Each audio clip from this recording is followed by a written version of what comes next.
so for you aluluwa ea umafafa uile mafuta ngatina ea pele ilobunana aolele wa esola elise ifimai boa ea uoma fuai fafefea nei mama ea ua ea lua tu mai itafapea mama ea nei ola ngapea fafefea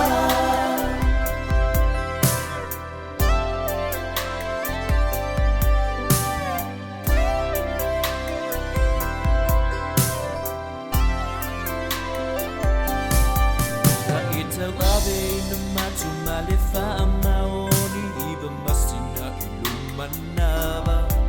ewi ulema tiva maleo la poloma imato musisa ulutonga osetina wasili uofatu saina wasili lo tawilo openina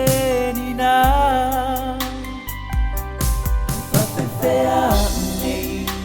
mama ea ua ea lua tu mai itafapea mama ea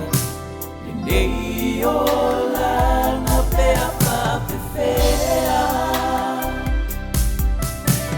usasala o te sae mamua aulomo sa enana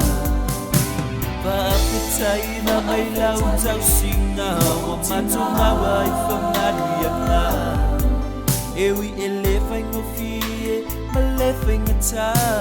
La uasoa wa mamulu esimelo ua Fafefea nei mama ea ua ea lua tu mai